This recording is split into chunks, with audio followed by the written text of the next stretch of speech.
Alright, fuckers and fuckettes. Now Tristan just bought him a Goldwing here. If we get him to stand to his side there, to where we can see him from the side. Alright. He's just a pledge, okay? He cannot be a member of the Goldwing Road Riders, a full-fledged member of the Goldwing Road Riders Association, until he's got a cup holder here and a beer gut. And of course, you know, the location of every Denny's in the United States punched into his GPS. And let's not forget Perkins and IHOP.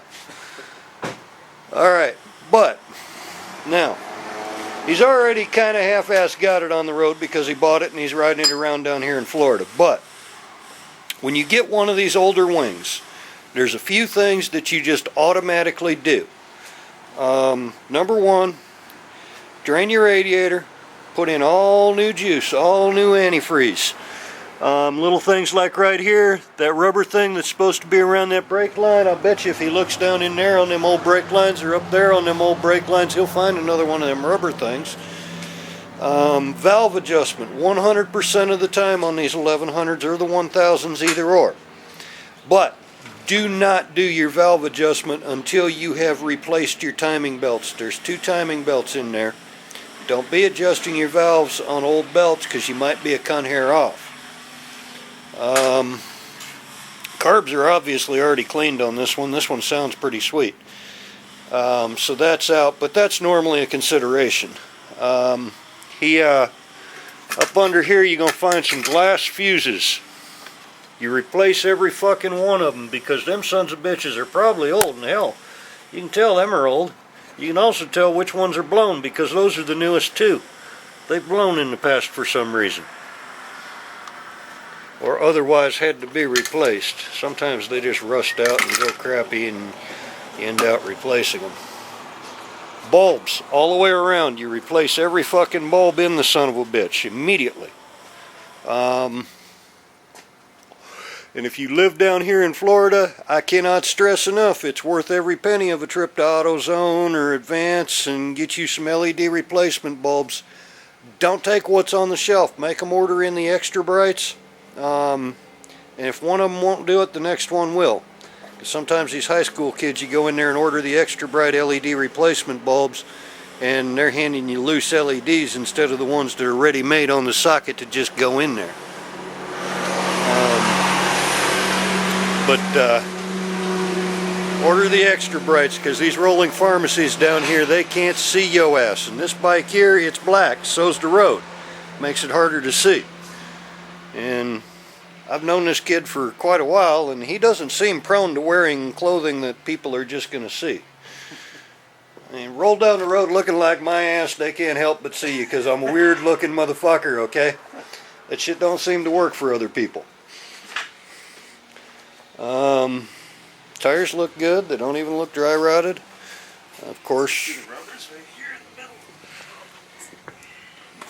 Oh hell yeah! Let's look at the yellow one. Yeah, you did you good.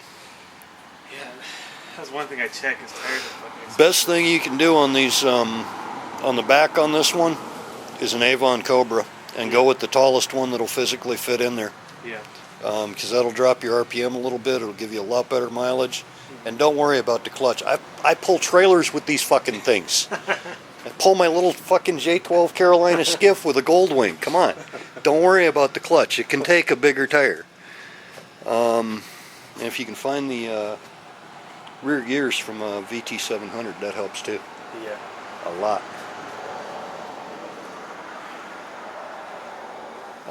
Brake fluid gets changed. There's no clutch master on this one, but the clutch is so badly out of adjustment, it's going to get adjusted, folks. He's got some nice Jardines on here. I haven't checked his cylinder temperatures yet. I'll do that after I adjust the valves, because I don't like fucking with them carbs unless I know that the valves are right. And he's got the easy sync test ports. Even though they sounded like they were pretty close, we'll check them anyway in the end process. This little starter seal, normally, me personally, I'll slide that starter back and change that goddamn seal right away. Just saves having oil all over the driveway. This one doesn't look bad, but it saves having oil all over the damn driveway. The shocks, he's still got the stock air shocks, and everybody, their brother and their dog, they always go to springs because them things will drive you fucking crazy.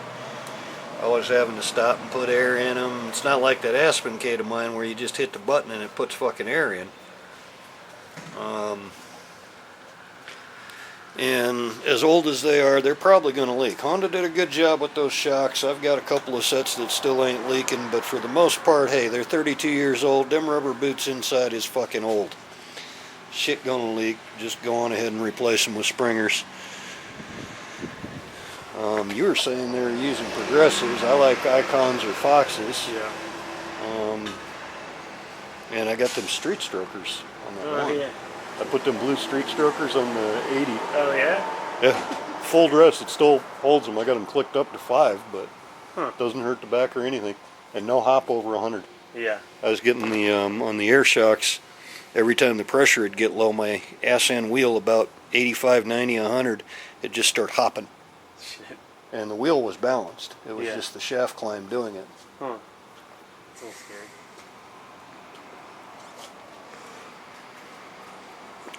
But, fork brace. There is no fork brace. That definitely needs a fork brace. Yeah. I don't know if these do these come with a fork brace or no? It's a lot better around town. Yeah, yeah. I know a lot of guys that put them on there. I mean, Well, I when was you get looking. these things in a parking lot, I mean, you can flip them around like a sport bike the rest of the time, but in a parking lot, It's a pain in that the fucking ass. fork brace is nice. Yeah.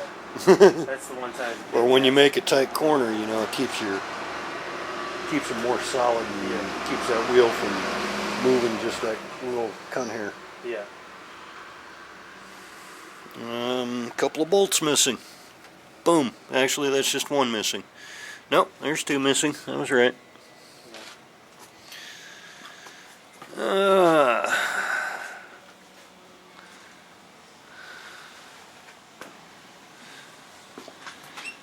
But I've covered the basics, the shit that you just automatically do when you buy. It doesn't even have to be a Goldwing. It can be pretty much any water-cooled bike. And of course, you check over all your cables, make sure all your cables are lubricated. Throttle adjustment, he's a little bit out here. I'm just going to fix that right here because I think it's that plastic thing inside. You know, on the twisty part, I think that plastic thing's wore out. I don't really think it's a bad cable adjustment because it comes on, it's tight right away. So anyway, we'll holler at y'all fuckers and fuckettes later.